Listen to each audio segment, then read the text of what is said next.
Ma'am. Good afternoon ma'am. Good afternoon. Good afternoon. Zainab, आप 2:30 की class भी अटेंड करते हैं? मैम वो मेरा no ma'am, no ma'am. Okay okay. अच्छा, कल मैंने आपको कौन सा क्वेश्चन कराया वो बताइए। एक सेकेंड, रिकॉल कराइए। मैम वो पेंशन स्कीम क्वेश्चन था। सॉरी, मैम हम क्वेश्चन कर रहे थे रिलेटेड टू पेंशन स्कीम। अच्छा एक सेकेंड होल्ड करिए।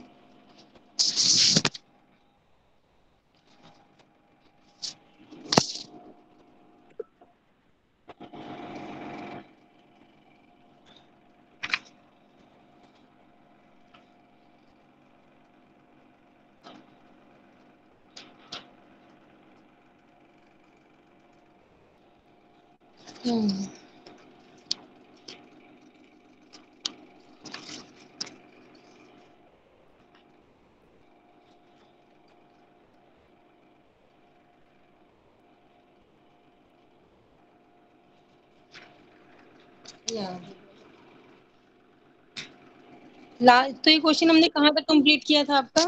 चिल्ड्रन एजुकेशन अलाउंस करना था, right? Yes ma'am. Right. Yes ma'am. Yes ma'am. Yes ma'am. Okay okay, now children education allowance.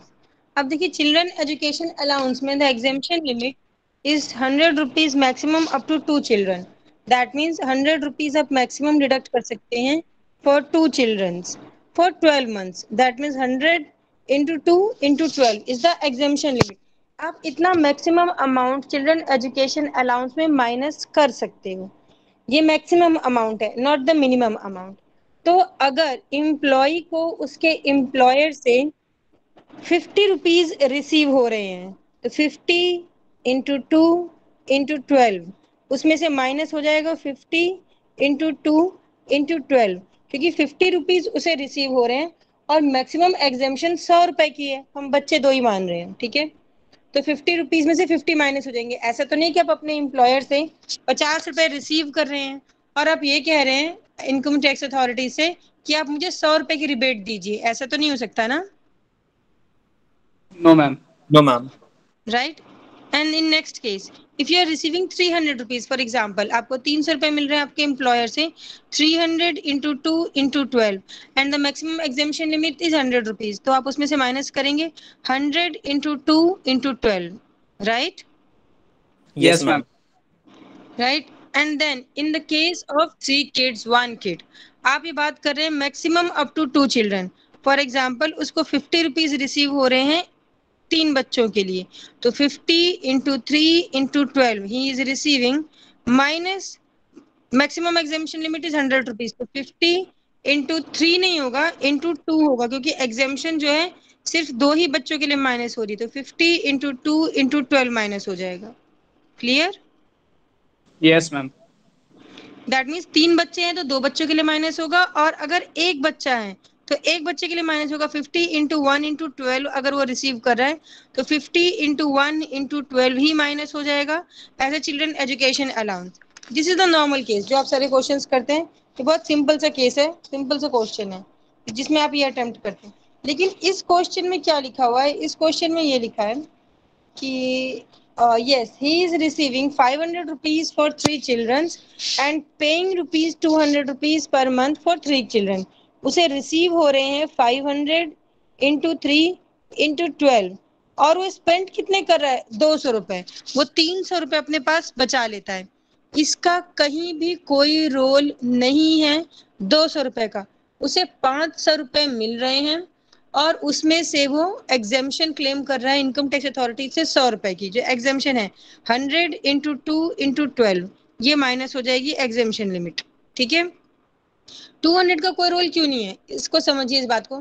For example आपको डियरनेस अलाउंस मिला 2000 रुपए, आपने गवर्नमेंट से 2000 रुपए लिए अपनी सैलरी में, और इनकम टैक्स अथॉरिटीज 2000 रुपए भी टैक्स लगा रही, फुल्ली टैक्सेबल है, 2000 इंटू 12। लेकिन मीन इससे पहले आपने क्लेम किया कि 2000 रुपीज डियरनेस अलाउंस है और महंगाई लिटरली बढ़ गई है, पेट्रोल 101.8 हो गया एग्जैक्टली इस टाइम पे, तो पेट्रोल इतना हो गया है, तो मेरा ट्रैवल का इतना खर्चा हो गया, सो ऑन ब्ला ब्ला, तो मेरे पैसे डियरनेस अलाउंस मेरे महंगाई के लिए मिले थे और वो मेरे महंगाई में ही खर्च हो गए हैं। ठीक है, तो इसको सैलरी में ऐड नहीं किया जाए। देखो, कोई भी क्लेम करने का मतलब सिर्फ इतना होता है कि आप ये कह रहे हो कि उसको ऐड नहीं किया जाए, क्योंकि जितनी भी चीजें आपकी सैलरी में ऐड होती हुई चली जाएंगी उतना आपके ऊपर टैक्स बढ़ जाएगा, right? Yes ma'am. Yes ma'am.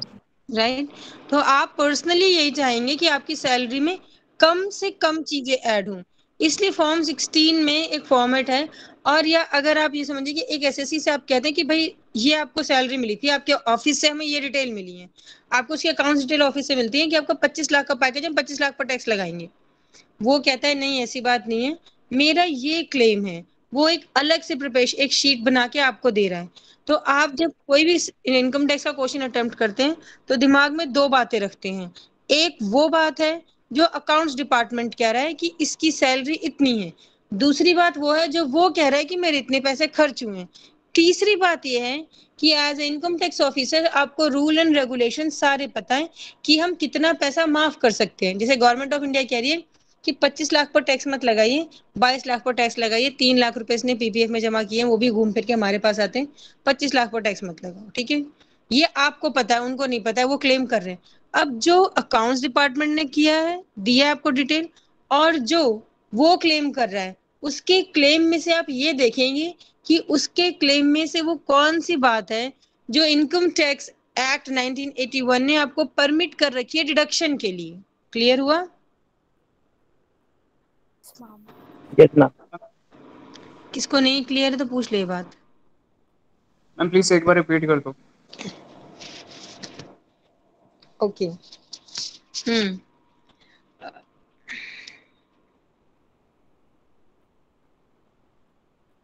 Don't you think so? तो कि तुम लोग जब कैमरा पे आके पढ़ाई करोगे तो ज्यादा चीजें क्लियर हो जाती हैं, इसमें ऐसे लगता है हम फोन पर हैं, ऐसा है?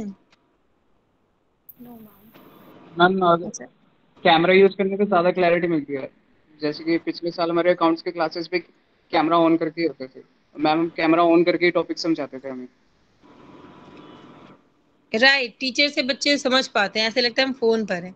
सारे बच्चे इस बात से एग्री करते हैं? मतलब ज्यादातर, सारे तो नहीं करेंगे। Yes ma'am. Yes ma'am. Yes ma'am. आ जाइए कैमरा पे, उसकी मैं लैपटॉप ऑन कर रही हूँ।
टाइम ले रहा है कुछ, लैपटॉप मेरा रुक गया, थोड़ा हैंग हो गया। मैं कुछ पेपर लिख रही थी, रिसर्च शट डाउन प्रॉपर नहीं किया।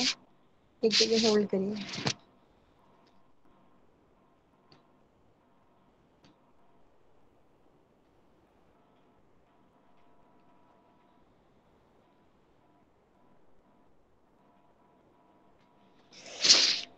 Shit man, anyways I am trying, तब तक मैं कंटिन्यू करती हूँ। लिसन, आप देखिए, आप लोग as a income tax officers हैं, राइट? Yes ma'am. राइट, उसके बाद आप किसी से ये कहते हैं कि आपकी इनकम पर इतना टैक्स लगेगा, आपकी salary plus D and so on, जो भी है। मुझे आपके ऑफिस ने डिटेल भेजी है कि आपको 25 लाख का पैकेज, हम 25 लाख पर टैक्स लगाएंगे। अब वो ये कहता है कि नहीं, ऐसा नहीं है, 25 लाख में से मेरे 10 लाख 12 लाख रुपए यहाँ यहाँ यहाँ खर्च हुए हैं, मैंने सिर्फ इतना ही सेव किया है, कुछ अमाउंट वो आपको लिख के भेजते हैं। अब आप इनकम टैक्स जो है उस टाइम पर आप क्या करते हैं कि जब आप टैक्स इम्प्लीमेंट करते हैं, टैक्स कैलकुलेट करते हैं, तो टैक्स कैलकुलेशन के टाइम पर आप उसकी सारी बातों को कंसिडर करते हैं जो उसने क्लेम किया है। क्लेम किया है मतलब जो उसने लिखा है, वो सारी बातों को कंसिडर करते हैं। और फिर क्योंकि लॉ और एक्ट आपने पढ़ा है, इसलिए आप देखते हैं कि क्या बात उसने जायज कही है, क्या बात उसने सही नहीं कही है, जो आप कंसिडर नहीं कर सकते। फॉर एग्जाम्पल, अगर उसने ये कहा है कि मैंने अपने 25 लाख में से 1,50,000 रुपीज डिडक्शन में अंडर सेक्शन 80C पीपीएफ में जमा किए, मैंने अपने पीपीएफ अकाउंट में सबमिट कर दिए, उसके ऊपर टैक्स नहीं लगना चाहिए। प्लस मैंने 50,000 रुपीज अपनी वाइफ की शॉपिंग पे खर्च किए, उस पर टैक्स नहीं लगना चाहिए। तो आप क्या करते हैं कि आप 1,50,000, क्योंकि इनकम टैक्स एक्ट 1981 के अकॉर्डिंग आपको ग्रांटेड भी है कि आप उसको माइनस डिडक्शन का पार्ट ले सकते हैं, तो आप उसको डिडक्शन का पार्ट लेंगे और माइनस कर देंगे। लेकिन जो उसका 50,000 रुपीज उसने एक्सपेंडिचर दिखाया है, वो आप माइनस नहीं करेंगे। क्लियर है? Yes ma'am. तो यस वो मैम। बहुत सारी चीजें कहेगा आपसे अपने क्लेम में, लेकिन ऐसा नहीं कि आप वो सारी चीजें उसके जो क्लेम है उसे कंसिडर करेंगे, उसके क्लेम को। उसमें से जो लॉ कह रहा है, आप लॉ ने जो बातें और परमिट की है लॉ ने, उसको ही कंसिडर करेंगे, उसके ऊपर ही आप एक्शन लेंगे। ठीक है? उसको ही आप माइनस करेंगे, प्लस करेंगे, जो भी है। कई जगह माइनस है, कई जगह प्लस है, डिडक्शन माइनस है। जो भी रूल रेगुलेशन आपने पढ़े उसके हिसाब से उस ट्रांजेक्शन की एंट्री आप करते हैं, उसको इम्प्लीमेंट करते हैं एक्ट। ठीक है? Yes ma'am. ओके। सो आपका क्वेश्चन है कि ही is receiving children education allowance 500 rupees per month for 3 kids, and how much he is paying only 200 rupees. Now enter. Now अब उसको उसकी एंट्री करनी है, आप उसको सॉर्ट आउट करना है। तो आप इसको कैसे सॉर्ट आउट करेंगे? इसकी एंट्री क्या होगी? इसकी एंट्री क्या होगी स्टूडेंट्स? 500 इंटू 3 इंटू 12, उसके बाद उसमें से माइनस होगा 100 इंटू 2 इंटू 12। Exactly exactly. आप इसमें से 200 को कंसिडर नहीं करेंगे। वो कह रहा है, आपको ये बात कहीं और से पता चली है कि वो खर्च सिर्फ स्कूल फीस में 200 रुपए ही करता है, उसको मिल 500 रहे हैं। कोई बात नहीं, हम तो 500 रुपए के ऊपर ही टैक्स लगा रहे हैं। हम 200 का तो कोई मतलब ही नहीं रख रहे हैं, हम टैक्स 500 पर ही लगा रहे हैं। जो 100 माइनस कर रहे हैं वो तो रूल है कि सबके लिए माइनस करना है, सिर्फ इसके लिए माइनस नहीं कर रहे हैं। तो हम ये कितने ही पैसे बचा रहे हैं वो उसकी पर्सनल प्रॉब्लम है, ये कोई इलीगल नहीं है। और अगर इलीगल भी होता है तो illegal incomes are also taxable. ठीक है? Yes ma'am. तो children yes ma'am. Education allowance की एंट्री सबको समझ में आ गई है तो पूछ लीजिए, नहीं समझ में आई है तो पूछ लीजिए, क्योंकि आगे चीजें बहुत कंफ्यूज करेंगी आपको। क्योंकि कुछ एंट्रीज में, कुछ अलाउंसेस में क्या है, actually received minus actually received और actually spend whichever is lower वो माइनस होगा। तो आप कहेंगे मैम चिल्ड्रन एजुकेशन अलाउंस में उसमें स्पेंड किए थे 200 रुपए, तो हमने 200 रुपए माइनस क्यों नहीं किए, 100 क्यों माइनस किए? क्योंकि उसमें रूल कह रहा है 100 रुपए। लेकिन ट्रांसपोर्ट अलाउंस में आप 200 माइनस कर रहे हैं, क्योंकि ट्रांसपोर्ट अलाउंस में रूल कह रहा है 200 रुपए माइनस करने के लिए। ठीक है? Yes ma'am. Yes ma'am. Yes ma'am. Okay, तो 500 into 3 into 12 minus 100 into 2 into 12, क्या आ जाएगा अमाउंट आपका? 15,600। 15,600 as a children education allowance add करिए।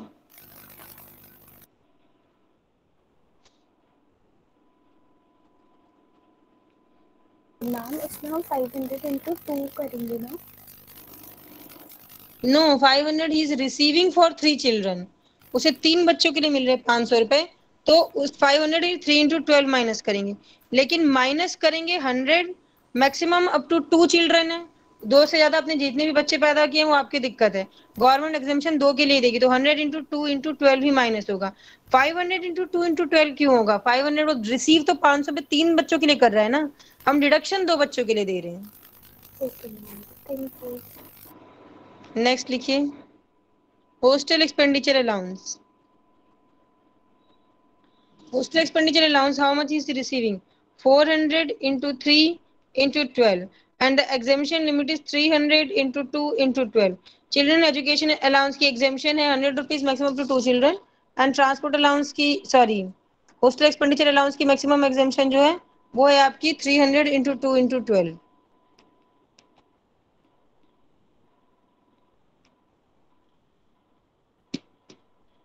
ठीक है? 200 है ना? सॉरी, एग्जाम्शन मैम 200 रुपीज है ना अलाउंसेस के लिए? Just hold on. 300 है। Okay ma'am, thank you. मैंने 300 ही बोला है, right? Yes ma'am. Yes, ma'am. Yes, ma'am. तो 200 कहाँ से आ गया? Ma'am actually I got confused. Anyways, तो 400 into 3 into 12 minus 300 into 2 into 12 कितना अमाउंट आ जाएगा? 7,200. 7,208। Next is your transport allowance. Entry करिए, transport allowance. He is receiving 5,000 rupees per month, right? Transport allowance. Yes, and ma'am. Transport allowance की जो exemption होती है, exemption लिख लीजिए रफ में, जहां भी आपको लिखनी है। The exemption is 1,600 rupees per month. The exemption in transport allowance is 1,600 rupees per month.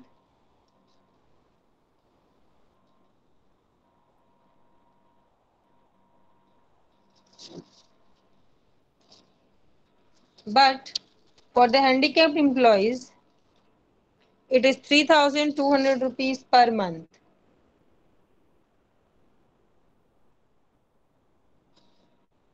He is receiving 5,000 rupees per month, the transport allowance. That means 5,000 into 12 he is receiving, and the exemption is 1,600 rupees per month. Minus 1,600 into 12, ये आपकी transport allowance की entry हो जाएगी। ठीक है? Yes ma'am. और ma'am एक बार handicraft की उसकी वो बता दीजिए। 529, you are not audible actually. 529 आपकी वॉइस क्लियर नहीं आ रही है। मैम इसकी एग्जामिशन Be लिमिट little बता bit loud. दीजिए। Be little bit loud. Your voice is too low. I can't hear you properly. Be loud so that I can hear you properly. 529. Yes ma'am. Ma'am मैं Yeah. Now. Audible? Yes, you are. Ma'am इसकी एग्जामिशन limit एक बार और बता दीजिए। The exemption limit is 1,600 rupees per month for the employees. But in case if the employee is handicapped, then the exemption limit is 3,200 rupees per month. That means उसकी exemption limit है 1,600 into 12 minus होता है। लेकिन अगर जो employee है, mister A है इस क्वेश्चन में, अगर वो हैंडीकैप्ड है तो जो एग्जामेशन लिमिट है वो होगी 3,200 rupees per month. That means 5,000 rupees he is receiving, 5,000 in 12 he is receiving, minus the exemption limit is 1,600 rupees per month, minus 1,600 into 12। ठीक है? Yes ma'am, thank you.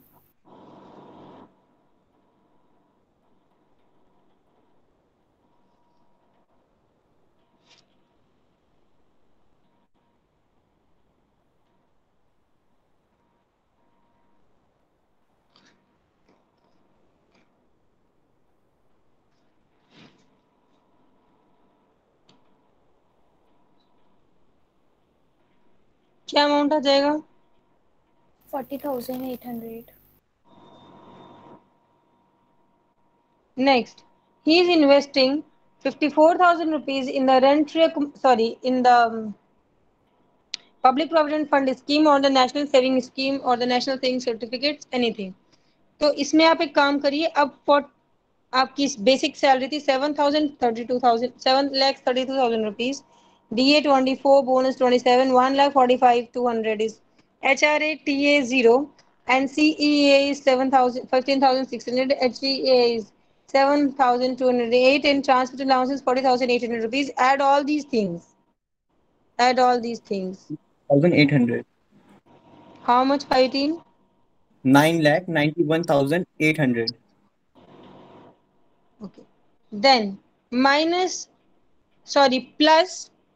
plus का sign लगाइए, लिखिए income from house property. Write down the word income from house property. 19,000 into 12।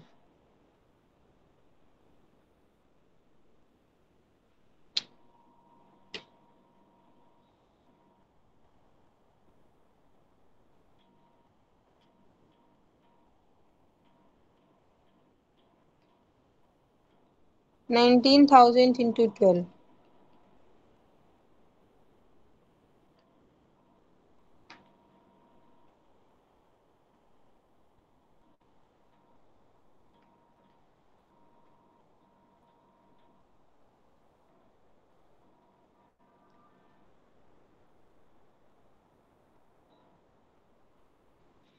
कितना आ जाएगा amount? 2,28,000. Add करिए।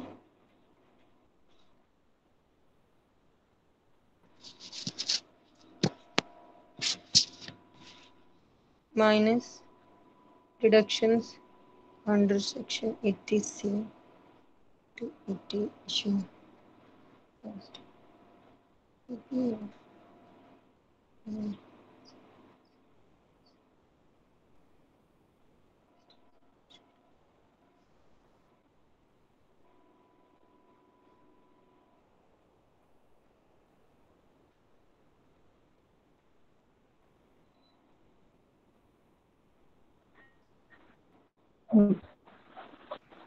Ma'am addition ma'am. एक सेकंड मैं आपको स्क्रीनशॉट भेज रही हूँ, डोंट वरी।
चेक करिए स्क्रीनशॉट अपने क्लास ग्रुप पे। एक बार देखिए इसको जरा ध्यान से, इस क्वेश्चन को। इसकी फॉर्मेटिंग होती है।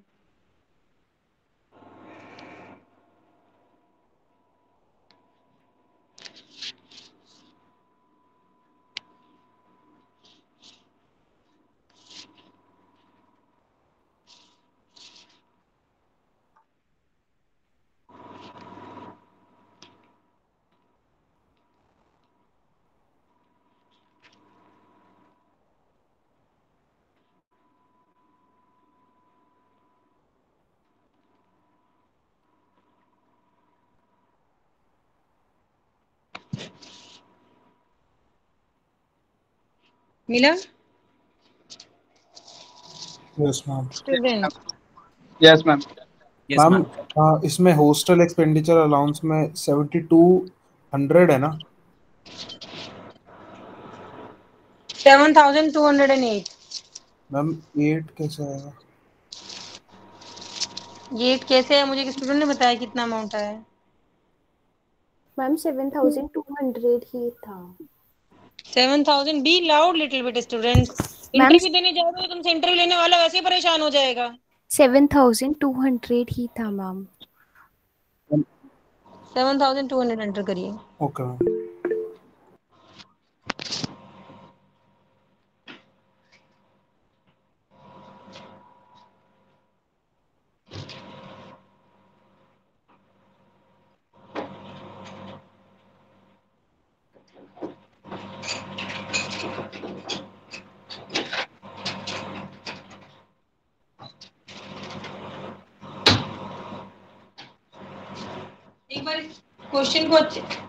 एक बार इस क्वेश्चन को अच्छे से देखिए।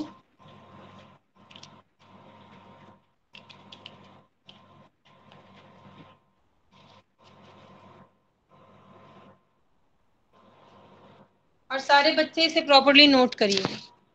उसके बाद इसमें कुछ बता रही हूँ।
स्कोप ऑफ टोटल इनकम देखा आपने जेंट्स? मैंने आप लोगों को कल कहा था कि आप लोग ने एक बार जरा स्कोप ऑफ टोटल इनकम का जो पूरा चार्ट है वो एक बार देख लीजिएगा, राइट? Yes ma'am. आप Yes, लोगों ने ma'am. चार्ट फॉलो किया, देखा आप लोगों ने? Yes ma'am. उस चार्ट से इस क्वेश्चन में कहीं आपको मिल रहा है, टैली कर रहा है कुछ?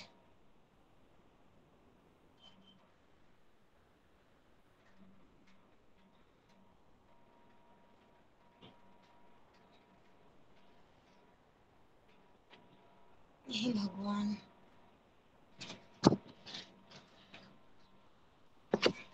स्कोप ऑफ टोटल इनकम, सारे बच्चे वो डायग्राम निकालिए जो नोट कराया था मैंने आपको, सो नॉट डायग्राम, जो टेबल नोट कराया था आपको, वो जरा निकालिए।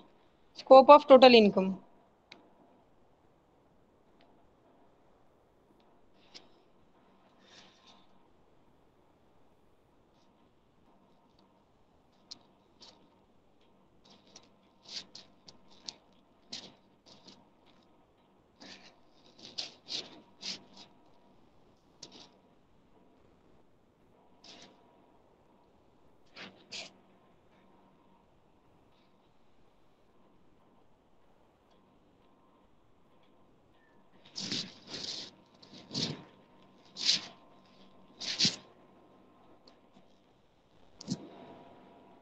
कैमरा ऑन करिए।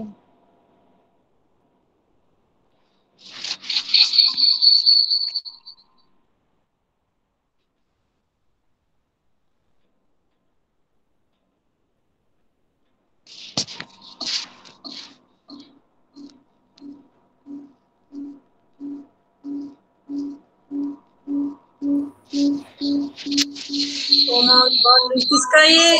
प्लीज म्यूट करिए अपने माइक्रोफोन को, कैमरा ऑन करिए।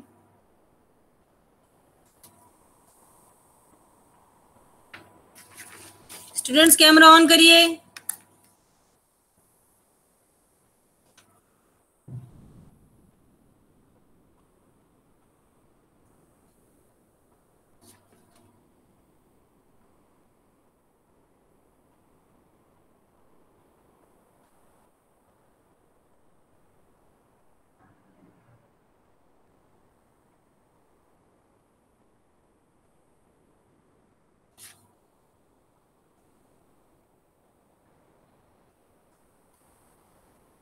Six 21 Yes, ma'am.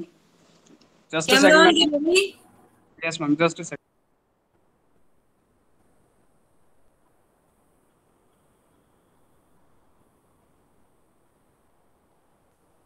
अब कल से क्लास कैमरा ऑन करके होगी ताकि आपको कोई डाउट हो तो वैसे भी क्लियर हो जाए, ऑन द स्पॉट लिख के बता दूँ। अच्छा सुनिए ध्यान से, जब आप लोग इनकम फ्रॉम सैलरीज का क्वेश्चन करते हैं, salary plus DA plus bonus plus commission and so on, जो भी अलाउंसेस हैं, वो सारे अलाउंसेस की आप बात उन्हें ऐड करते हैं तो आप इनकम फ्रॉम सैलरीज का चैप्टर पढ़ रहे हैं। बहुत ध्यान से सुनिए, हर 3 साल में एक बार में एक ऐसा क्वेश्चन आ रहा है। बच्चे थोड़ा सा कंफ्यूज हो जा रहे हैं इस क्वेश्चन में क्या होता है। हर 3 साल में ऐसा हो रहा है, यस 3 साल में हो जा रहा है, 2 साल में भी हो जा रहा है क्वेश्चन ऐसे। Income from salaries, house property, business and profession, capital gain and other sources, 5 chapters में से 5 क्वेश्चंस आपके आते हैं। इनकम फ्रॉम सैलरीज में हम लोग आपको जनरली ये सिखाते हैं कि 54 अलाउंसेज हैं, इन सारे अलाउंसेज को ऐड करिए और डिडक्शंस माइनस कर दीजिए। डिडक्शंस माइनस करने के बाद ये आंसर आ जाएगा। लेकिन स्कोप ऑफ टोटल इनकम में आपको ये बताया जाता है कि income from salaries, income from house property, capital gain, business and profession, other sources, 5 heads को ऐड करिए।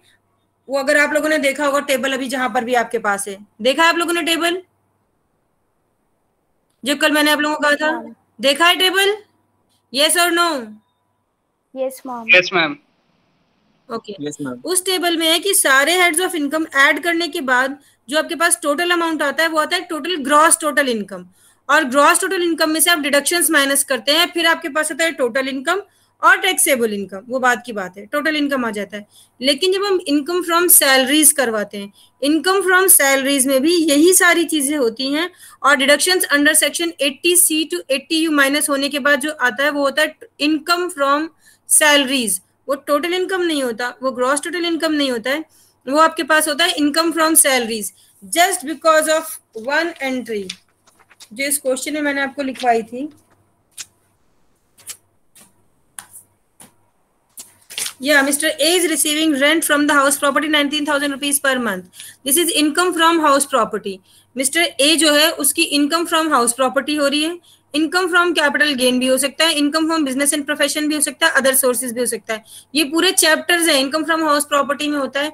लेट आउट इनकम कितनी है, सेल्फ ऑक्यूपाइड हाउस प्रॉपर्टी है तो क्या हिसाब है, अगर उसने मकान लोन लेके बनाया है तो क्या हिसाब है, पूरा हिसाब किताब है। जैसे कि इनकम फ्रॉम सैलरीज में 54 अलाउंसेज हैं, ऐसे ही इनकम फ्रॉम हाउस प्रॉपर्टी में भी अलग अलग अलाउंसेज हैं और पूरा प्रॉपर एक फॉर्मेट है। लेकिन जस्ट बिकॉज ऑफ दिस एक एंट्री की वजह से ये क्वेश्चन इनकम फ्रॉम सैलरीज की वजह के बजाय कन्वर्ट हो जाता है स्कोप ऑफ टोटल इनकम के क्वेश्चन में। इस क्वेश्चन के लास्ट में आपको एग्जाम में एक लाइन लिखी होती है कैलकुलेट इनकम फ्रॉम सैलरीज, लेकिन इस क्वेश्चन में लिखा होता है calculate the total income of mister A. अगर ये लिखा है, इस बात को ध्यान में रखिए, अगर लिखा है कैलकुलेट तो total income of mister A, तो आपको उसमें salary, house property, capital gain, business and profession, other sources, पांचों में से कोई सिर्फ एक एंट्री होगी जो बाकी 4 हेड्स के बारे में होगी और आपको ऐसे इस क्वेश्चन को सॉर्ट आउट करना है। कहाँ मैंने इसको सॉर्ट आउट किया है, यस, जैसे मैंने आपको लिखा है income from house properties 2,28,000 rupees, right. उसके बाद आप लिखेंगे income from capital gain 0, income from business and profession 0, income from other sources 0 and the gross total income is 12,19,800 rupees. Then minus करेंगे डिडक्शंस। क्लियर है यहाँ तक आपको? इससे पहले क्वेश्चन बहुत इजी है, सैलरी, डीए, एचआरए जो भी है उसकी एग्जेम्पशन है। और स्टूडेंट्स 7,200 रुपीज है या 7,208 है, आपका मुद्दा ये नहीं है। अगर इनकम टैक्स एग्जाम में आप 208 और 202 लिख देते हैं, इससे फर्क नहीं पड़ता है। फर्क इस बात से पड़ता है कि आपने एग्जेम्पशन 300 इंटू 2 इंटू 12 माइनस किया है या 100 इंटू 2 इंटू 12 माइनस किया है। क्लियर है? तो मैथ्स की जो चीजें हैं उसकी वजह से क्वेश्चन को पीछे मत छोड़िए। कई बार आप लोगों की क्लास में क्या होता है, मैम में 24.7 आ रहा है, 20, this is not accounts, this is tax. आप कैलकुलेट नहीं करेंगे, वहां आप फॉर्मेट, वहां पे सिस्टम होगा, लैपटॉप होगा, जब आप ऑफिसर्स बन जाएंगे और उस लैपटॉप पे एंट्री करी तो एग्जैक्ट अमाउंट ही आएगा, वहां पे कोई कैलकुलेटर नहीं चलाना होता है जब आप जॉब में जाते हैं। ठीक है, तो ये 10, 2, 12, 5 ये स्कूल में होता है कि 2 नंबर लिख दिया, 2 लिख दिया तो टीचर ने नंबर काट लिया, 5 लिख दिया तो नंबर सही नहीं है। ऐसा नहीं होता है, मतलब ऐसा होता है, मैं ये नहीं कहूंगी ऐसा होता ही नहीं है, लेकिन ये इतना कंसिडर करने का मुद्दा नहीं है कि आप इस पॉइंट पर अटक जाए क्वेश्चन में, क्लास में, राइट। तो आपका मुद्दा है कि hostel expenditure allowance exemption limit is 300 into 2 into 12, children education allowance 100 into 2 into 12, transport allowance the actually received or actually spent whichever is lower, daily allowance whichever actually received or actually spent whichever is lower, then transport allowance 1,600 rupees for the normal employees and 3,200 rupees for the handicapped employees, entertainment allowance actually received minus actually received 20% of salary or rupees 5,000 whichever is lower। ये चीजें आपके दिमाग में रहनी चाहिए, आपको ये entry करनी है, आपको ये इस चीज पे मुद्दा नहीं करना है 702 है 708 है। एनीवेज, सैलरी, डीए, बोनस और जो भी पूरा हिसाब किताब है वो सारा कुछ ऐड करने के बाद आपके पास आता है 9,91,800 rupees. This is the income from salaries. ठीक है, यस मैम। इसके आगे आप लिखते हैं इनकम फ्रॉम सैलरीज, फिर आप लिखते हैं income from house property 2,28,000 rupees. Income from capital gain question में कुछ भी गिवन नहीं है, 0। Income from other sources nothing is given, 0। Rohit अपना कैमरा ऑन करिए। देन बाकी सब में 0 और उसके बाद जो टोटल आ जाता है आप लिखते हैं ग्रॉस टोटल इनकम। फिर उसमें से आपका फॉर्मेट ये कहता है आपको स्कोप ऑफ टोटल इनकम में कि माइनस करिए deductions under section 80C to 80U। कितना टाइम बचा है? ओके, टाइम है। डिडक्शंस अंडर सेक्शन 80C से लेके 80U तक जितनी भी डिडक्शंस है वो सारी माइनस कर दीजिए और जो आपके पास लास्ट में बचता है वो है आपकी टोटल टैक्सेबल इनकम। क्लियर है? Yes ma'am. वो आपके पास है टोटल इनकम। उस टोटल इनकम के ऊपर आप टैक्स लगाते हैं, बट इस क्वेश्चन में ऐसे आपने कर लिया। एग्जाम में income from house property, capital gain, business and profession, other sources के बारे में कुछ भी गिवन नहीं है और लिखा हुआ है calculate the income from salaries of mister A. अगर उस क्वेश्चन में ये लिखा कि calculate the income from salaries of mister A, उसमें भी ऐसा ही होता है कि आप ये एंट्रीज नहीं लिखते हैं और डिडक्शंस अंडर सेक्शन 80C से लेके 80U तक माइनस करते हैं। ठीक है, ये चीज किसी भी फॉर्मेट में किसी भी बुक में नहीं लिखी है, नहीं बनी है, लिखी है, तो उसके लिए आपको बुक के पेजेस पढ़ने पड़ेंगे, प्रॉपर्ली बुक पढ़नी पड़ेगी। ध्यान से समझिए मैं क्या कह रही हूँ। Income from salaries, you are supposed to add all the 53 allowances, then minus deductions under section 80C up to 80U, and you will get the income from salaries of Mr. A. Second case, income from salaries is given in the question along with the other heads of income, house property, capital gain, and so on. You have to add all these 5 heads of income and then deduct, then minus deductions again under section 80C to 80U, and you will get total income of Mr. A. ठीक है?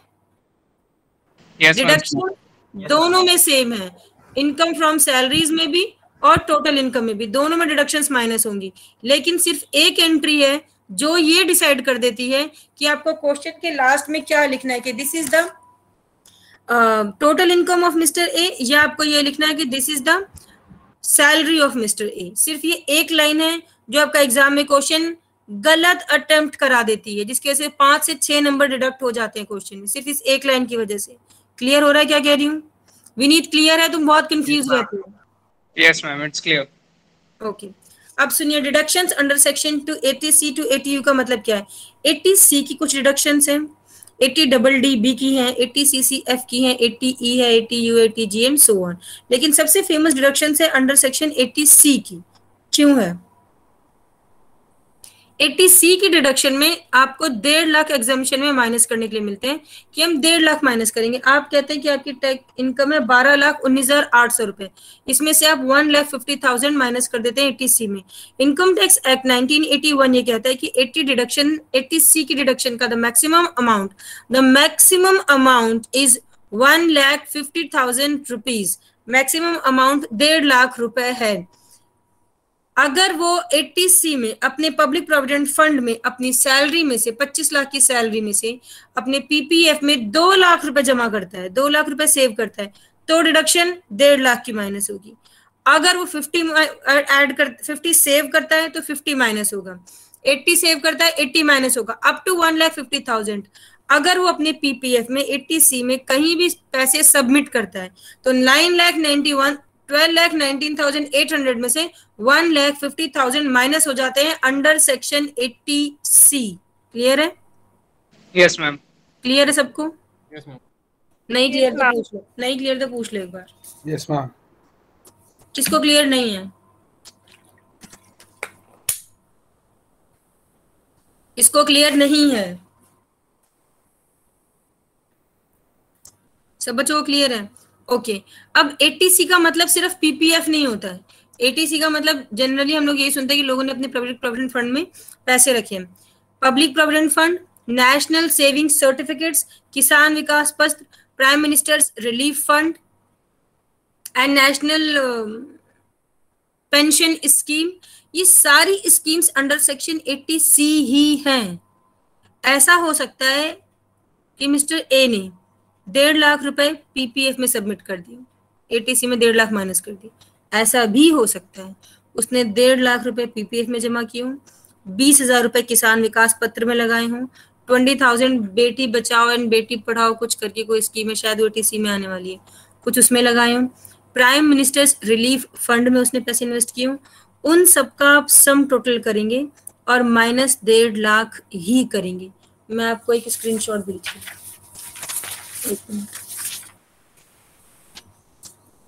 For example सिर्फ 80C के बारे में भेज रही हूँ। 80C entry कैसे करनी है वो देखिए। Deductions under section 80C to 80U, तो फर्स्ट आपने लिखा 80C। 80C का आपने फर्स्ट पॉइंट लिखा पीपीएफ, पीपीएफ में उसने 20,000 रुपीज सबमिट किए हैं। Second point, national saving certificates में उसने 90,000 इन्वेस्ट किए हैं।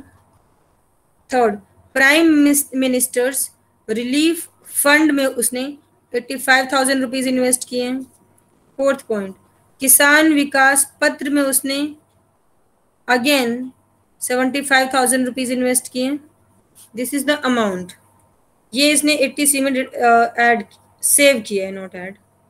This is 20,000 plus 90,000 plus 80,000 plus 70,000 plus 2,70,000। Total इसने 2,70,000 इसने सेव किया है। तो 2,70,000 में से आप जो अमाउंट है आपका था 12,19,800। 12,19,800 में से आप माइनस करेंगे 1,50,000 और जो आ जाएगा that is your total, sorry this is your total income. मैं स्क्रीनशॉट भेज रही हूँ, देखिए जरा क्लास में, ये होना भी चाहिए आप लोगों के पास।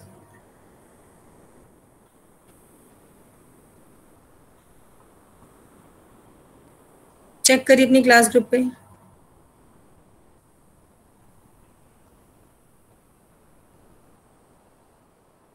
रिसीव हुआ?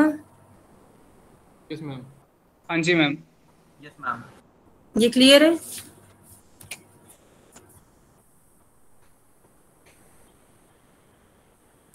Yes, this is the question. Clear है ये? Yes ma'am. Yes, सारे ma'am. बच्चों को? Yes, ma'am. Okay. Yes ma'am. अगर क्वेश्चन में ये लिखा है कि पब्लिक प्रोविडेंट फंड में 1.5 लाख, अगर क्वेश्चन में ये लिखा है कि वो किसी एक इन्वेस्टमेंट स्कीम में ऐड कर रहा है तो 1,50,000 माइनस हो सकता है। इन सब स्कीम्स में मान लो उसने 150, 150, 150, 150 ऐड किया तो भी 1,50,000 ही 12,19,800 में से माइनस होता है। And this is your total income. Camera on करिए, पलक कैमरा ऑन करिए। ओके, ठीक है। तो ये आपका जो आ जाए टोटल इनकम जो भी आएगा 12 लाख में से 1 लाख के आसपास गया, 11 लाख एंड जो भी आ जाएगा 9 लाख कुछ आपके पास अकाउंट अमाउंट जो आता है, this is your total income. ठीक है। अब टोटल इनकम और टैक्सेबल इनकम में क्या डिफरेंस होता है वो भी सुन लीजिए, वैसे में लास्ट में करेंगे जब सारा कंप्लीट हो जाएगा। टोटल इनकम जो होती है उस टोटल इनकम में ऐड करते हैं हम education cess, secondary higher education cess at the rate of 3%। ये कितना आया माइनस करके 12 लाख में से? ये 1.5 लाख। मैम 11 लाख। मान लो 10 लाख आया है, जितना भी आया वट, ठीक है 10 लाख आया है। इस 10 लाख का 3% education cess at the rate of 3%, education cess EC plus add करेंगे secondary higher education cess SHEC S.H.E.C caps lock में secondary higher education cess at the rate 2%, sign at the rate का ही बनता है। तो दैट मीन्स 10 लाख का 5% जो amount आ जाएगा वो इस 10 लाख में ऐड हो जाएगा और उसके बाद जो फिगर आती है वो होती है आपकी टैक्सेबल इनकम। क्लियर है? Income from salaries, house property, business and profession, other sources and capital gain, 5 heads of income. इन सबको ऐड कर दीजिए। इन सबको ऐड करने के बाद आपके पास आ जाता है gross total income. After gross total income you suppose to deduct deductions under section 80C to 80U। अभी सिर्फ 80C बताया मैंने आपको, 2-4 एंट्रीज कर लीजिए फिर क्लियर हो जाएगा। 80C से 80U तक डिडक्शंस आप माइनस कर देते हैं, जो आपके पास आता है that will be your total income. Total income में you have to add education cess and secondary education cess at the rate of 5% of the total income. You will get the total taxable income. ये जो total taxable income आती है इसके ऊपर आप tax calculate करते हैं कि उसको टैक्स कितना देना है। 5 लाख 7 लाख आ गई इनकम, मान लीजिए 7 लाख आ गई। 7 लाख में से गवर्नमेंट ऑफ इंडिया क्या कह रहा है, पहले 5 लाख पे कोई टैक्स नहीं, बाकी 2 लाख पे 10% है। तो 2 लाख का 10% जो है वो उसको टैक्स पे करना है। आप लिख के भेज देते हैं कितना टैक्स पे कर दीजिए। ठीक है। यस और मैम। 5 चैप्टर्स है, इसमें आप इनकम फ्रॉम सैलरीज पढ़ रहे हैं। इनकम फ्रॉम सैलरीज में 54 अलाउंसेस हैं, ये डिडक्शन है, वो डिडक्शन है, ये एग्जाम्पशन है, फुली टैक्स है, जो भी हिसाब किताब है। फिर इनकम फ्रॉम हाउस प्रॉपर्टी है, उसका एक अलग हिसाब किताब है, कैपिटल गेन का अलग है। इन सबको ऐड करना है। अगर एग्जाम में क्वेश्चन, अभी मैंने सिर्फ इनकम फ्रॉम सैलरीज में हाउस प्रॉपर्टी ऐड किया है, सिर्फ एक एंट्री की है। ऐसा हो सकता है कि क्वेश्चन में इनकम फ्रॉम सैलरीज प्रॉपर हो और इनकम फ्रॉम हाउस प्रॉपर्टी जो है वो भी आपका उसमें प्रॉपर हो कि हाउस प्रॉपर्टी और दोनों को ऐड करना है, उसके बाद टोटल करना है। क्योंकि ये क्वेश्चन सबसे लेंथी क्वेश्चन होता है। इनकम फ्रॉम सैलरीज का क्वेश्चन 15 नंबर का क्यों आता है? क्योंकि इनकम फ्रॉम सैलरीज का क्वेश्चन कई बार इनकम फ्रॉम सैलरीज का नहीं, टोटल इनकम का क्वेश्चन होता है जो पूरी बुक को कवर किए होता है, इसलिए सबसे इंपॉर्टेंट चैप्टर है बुक का। ठीक है। Yes ma'am. तो ये आपका इस क्वेश्चन में आप लोगों ने किया है वो दिल्ली में रह रहा है, जब आप सुनते हैं इस क्वेश्चन में, जैसे मैंने लिखवाया था इस क्वेश्चन में कि mister A is residing in Delhi, अगर किसी भी क्वेश्चन में दिल्ली, कलकत्ता, मुंबई, चेन्नई, गाजियाबाद या कोई भी सिटी का नाम लिखा है, इतना सुनते ही आपको दिमाग में ये क्लिक होता है कि हाउस रेंट अलाउंस में 50% ऑफ सैलरी कैलकुलेट करना है एग्जेम्पशन लिमिट में, या 40% ऑफ सैलरी कैलकुलेट करना है, ठीक है? Yes ma'am. कैलकुलेट कर देते हैं। डियरनेस अलाउंस सुनते ही आपके दिमाग में क्लिक होगा कि आपको ऐड करना ही है, एम्प्लॉयमेंट बेनिफिट का पार्ट हो नहीं हो, कुछ भी नहीं लिखा हो, आपको नोट बना के ऐड करना है। यही होता है ग्रेजुएशन लेवल के क्वेश्चंस में, यही होता है, ठीक है? बोनस पर मंथ बेसिस पर दिया है तो as it is multiply by 12 कर देना है। अगर लिखा है दिस रुपीज तो 12 से मल्टीप्लाई नहीं करना है, एंट्री कर देनी है। Rent received this amount and he is paying this rent. HRA house rent allowance में rent received in excess of 10% of salary, actually received minus actually received, rent paid in excess of 10% of salary और 15-40% of salary. तीनों में से सबसे कम होता है वो minus होता है, और तीनों में से हमेशा कम rent paid minus 10% of salary ही होता है। एग्जाम में ये ही होगा। तो सेकंड जो आपका पॉइंट है, जो सेकंड ब्रैकेट है, उसमें है rent paid minus 10% of salary, ठीक है? ट्रैवलिंग अलाउंस है, डेली अलाउंस है, यूनिफॉर्म अलाउंसेस हैं, एंड ये सारे जो अलाउंसेस है इसमें actually received minus actually received और actually spent, whichever is lower. Actually received में से माइनस कर देते हैं एक्चुअली रिसीव्ड और एक्चुअली स्पेंट। एक्चुअल रिसीव 5,000 रुपए उसको मिला है, 2,000 रुपए उसने खर्च किया है, 5,000 में से माइनस होगा 5,000 / 2,000, दोनों में से जो कम है तो 2,000 माइनस है, तो 5,000 में से 2,000 माइनस हो जाएगा। जितना उसको मिला है शॉर्टेस्ट, जितना पैसा उसने रिसीव किया अपने एम्प्लॉयर से, उसमें से माइनस हो जाएगा जितना उसने खर्च किए। सीधी सी बात ये, अगर उसने खर्च ज्यादा कर दिया है तो ऐड हो जाएगा 0। आई एम रिपीटिंग, किसी भी अलाउंस में उसको 10,000 अपने एम्प्लॉय से मिले हैं, 5,000 उसने खर्च किए हैं, तो 10 में से 5 माइनस कर देंगे, 5 आपका इनकम फ्रॉम सैलरीज में ऐड हो जाएगा। क्लियर है? उसको 10 मिले हैं, उसने 20 खर्च कर दिए हैं, इनकम फ्रॉम सैलरीज में ऐड हो जाएगा 0। ठीक है? मेरा कॉलेज मुझे सैलरी दे रहा है 1.5 लाख रुपए, मेरा लिविंग स्टेटस जो है वो हाई है, मैं किसी रिच फैमिली से बिलोंग करती हूँ, ठीक है? उस टाइम पे क्या है कि मैं 1.5 लाख से ज्यादा, 1.5 लाख मेरी पॉकेट मनी है मेरे लिए, मैं अपने आगे IAS की तैयारी कर रही हूँ और एग्जाम्स की तैयारी कर रही हूँ, 1.5 लाख रुपए मेरे लिए कुछ और है, बाकी किसी के लिए पूरी फैमिली चला रहा होगा, डिपेंड्स। तो मैंने 1.5 लाख में से 1.5 लाख रुपए शॉपिंग पे खर्च कर दिए, अपने लिविंग स्टेटस पे खर्च कर दिए, तो इसका मतलब ये नहीं कि माइनस में टैक्स आ जाएगा, टैक्स तो मुझे पे करना है, वो 0 हो जाएगा, माइनस में नहीं आ सकता है। 15,000 रुपए आपको मिले और 20,000 रुपए आपने खर्च कर दिए, तो ऐसा नहीं है कि माइनस में टैक्स हो जाएगा, गवर्नमेंट तो टैक्स नहीं आपको देगी ना, वो 0 हो जाएगा। 15,000 आपको मिले, 5,000 आपने खर्च किए, तो 10,000 रुपए इनकम फ्रॉम सैलरीज में ऐड हो जाएगा। 15,000 आपको मिले, 20,000 रुपए आपने खर्च कर दिए, इनकम फ्रॉम सैलरीज में 0 ऐड हो जाएगा। क्लियर? Yes ma'am. कोई दिक्कत किसी को? No ma'am. नोट करिए, नेक्स्ट अलाउंस नोट करिए। अब क्वेश्चन नहीं करा रही हूँ, अलाउंसेस नोट करा रही हूँ, क्योंकि बहुत सारे बच्चे कंफ्यूज हो गए थे बीच में, मैम इसमें कितना ऐड करना है, इतना क्यों ऐड करना है, इसलिए मैंने क्वेश्चन कराया था। अभी मैं क्वेश्चन कराना नहीं चाहती, अभी मैं बेसिक्स क्लियर करना चाह रही हूँ, ताकि कोई सा भी क्वेश्चन बुक का आप उठाएं और सॉल्व कर लें। ओके,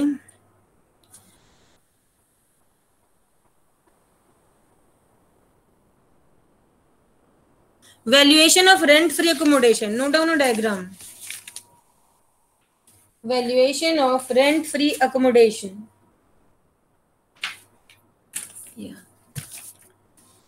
इसमें नोट करिए एक डायग्राम।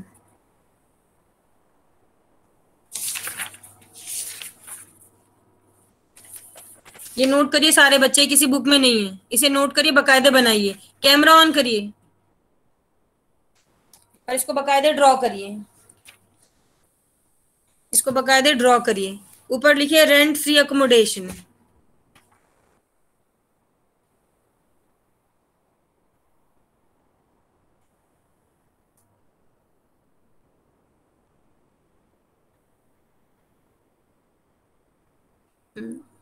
या rent free accommodation, house rent allowance अलग होता है, हाउस रेंट फैसिलिटी अलग होती है, रेंट फ्री अकोमोडेशन अलग होता है।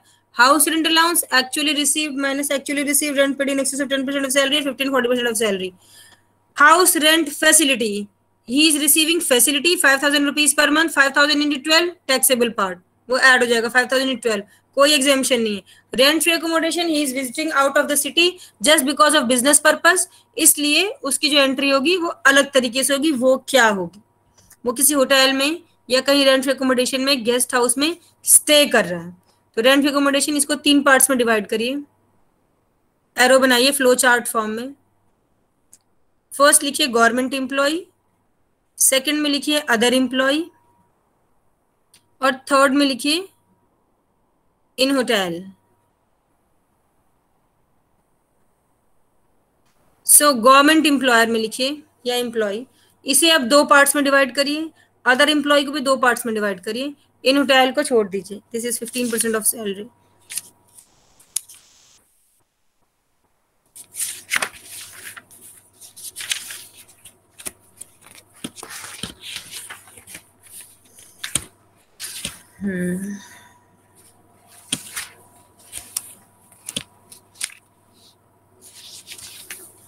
तुम में से कोई बच्चा कॉलेज आता है? मतलब ऐसे कुछ बच्चे हैं जो दिल्ली में और कॉलेज आ सकते हैं? यस, तुम में से कोई ऐसे बच्चे हैं जो दिल्ली में है और कॉलेज आ सकते हैं? हाँ या नहीं? अरे बोलिए. No ma'am. नो तुम में से कोई दिल्ली का ही नहीं है? मैम शायद से मेरे को आना पड़ेगा, मेरे को लाइब्रेरी से बुक लेनी है. ओके, और कोई बच्चा दिल्ली का नहीं है तुम में से? No ma'am. तुम लोग दिल्ली के बाहर क्यों सारे के सारे? मेजॉरिटी पार्ट की. मैम मैं दिल्ली का. एक सेकंड, तुम सारे बच्चे दिल्ली से बाहर क्यों? मेजॉरिटी बाहर की. No ma'am. सिर्फ 2 बच्चों ने बोला नो मैम, बाकी सब दिल्ली से बाहर क्यों? Yes ma'am. Yes ma'am. My goodness. Okay, Delhi का कौन है? हु इज दिल्लीite here in this group? I am from Delhi, ma'am. Harsh and ma'am I am from. Ma'am मैं एनसीआर से, मतलब फरीदाबाद से हूँ, दिल्ली से तो नहीं. okay, and Chetan, you are from Delhi. Me. Alek, you are from Delhi. Ma'am I am from Faridabad. एक ही बात है, फरीदाबाद, नोएडा और गुड़गांव सब दिल्ली हो गया आजकल. तुम में से साउथ दिल्ली में से कोई है? Yes, ma'am. कौन है? Ma'am Harsh. कहाँ से हो? Ma'am near Kanpur.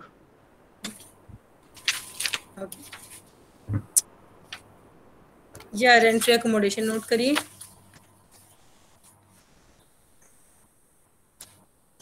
Rent free accommodation, government employ, other employ and in hotel. Government employ को 2 पार्ट्स में डिवाइड करिए. फर्स्ट लिखिए furnished unfurnished accommodation and second लिखिए फर्निश्ड अकोमोडेशन. अदर एम्प्लॉय में भी लिखिए अनफर्निश्ड अकोमोडेशन और सेकंड में लिखिए furnished accommodation. Write the word only furnished, not the accommodation. In hotel को छोड़ दीजिए, उसमें सिर्फ एक ही चीज लिखनी है, 15% ऑफ सैलरी, वो बाद में लिख लीजिएगा. अब गवर्नमेंट एम्प्लॉय में अनफर्निश्ड अकोमोडेशन को 2 पार्ट्स में डिवाइड करिए.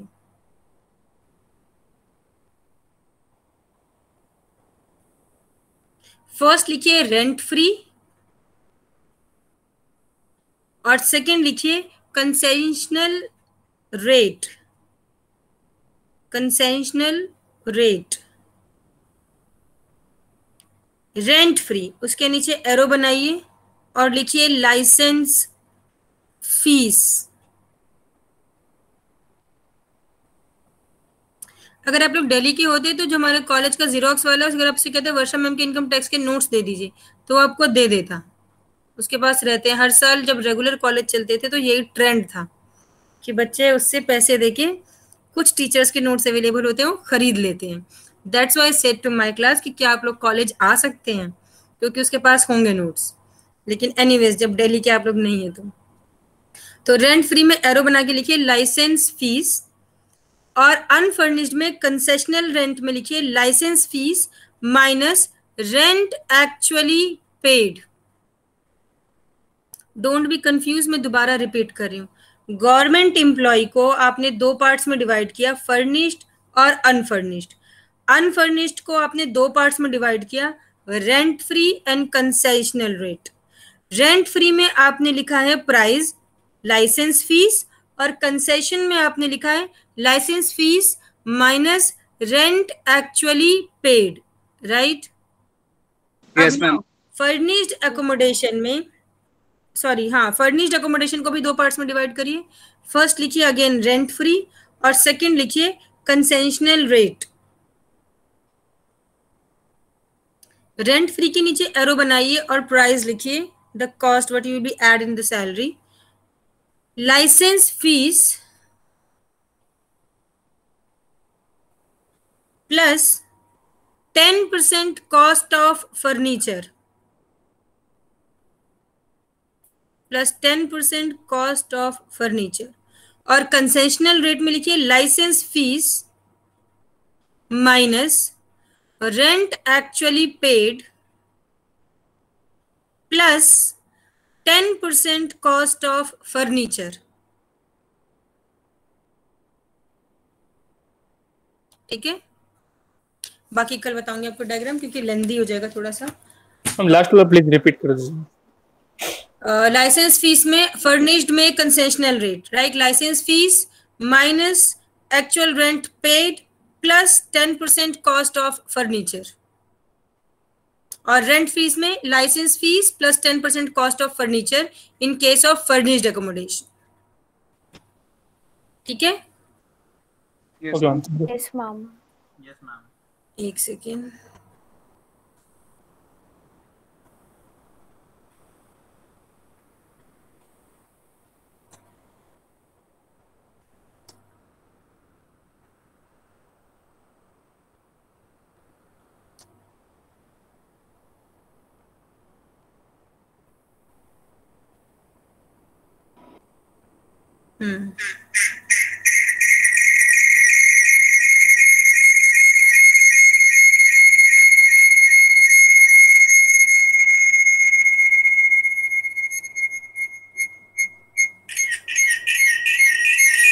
कहाँ से इतना शोर आ रहा है? मैम आपका ही माइक एको कर रहा है। मेरी माइक से कैसे?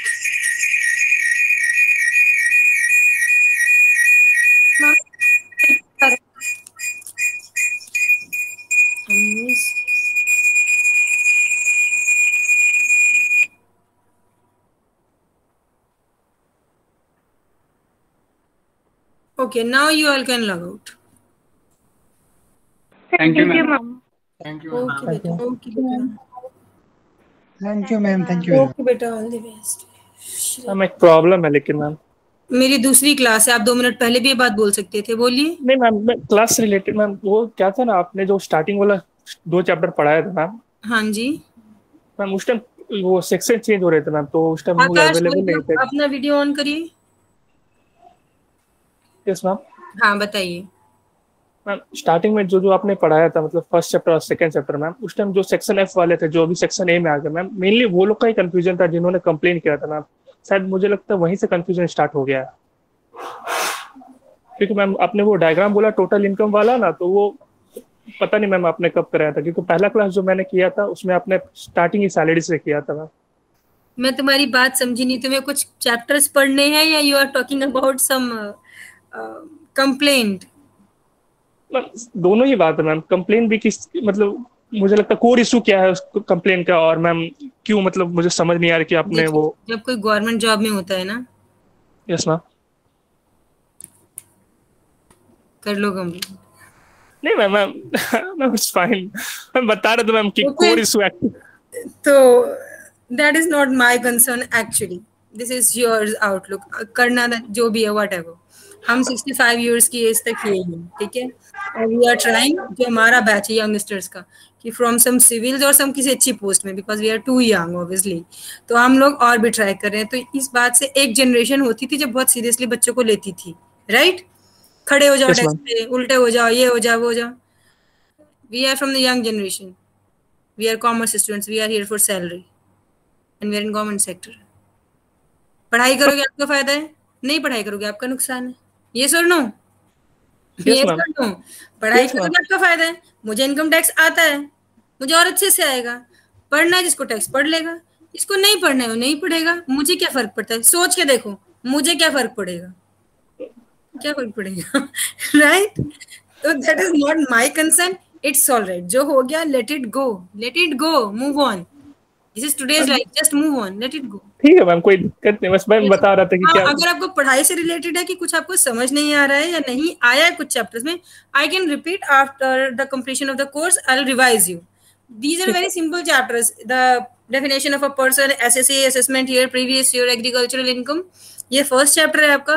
Second chapter scope of total income, residential, the ordinary resident, not ordinary resident and non resident. And the third chapter is scope of total income, taxable income. This is the fourth chapter I think, income from salaries, what we are doing, right? तो अगर chapters में कोई confusion है तो I will sort out. Thank you ma'am, thank you very much. Okay.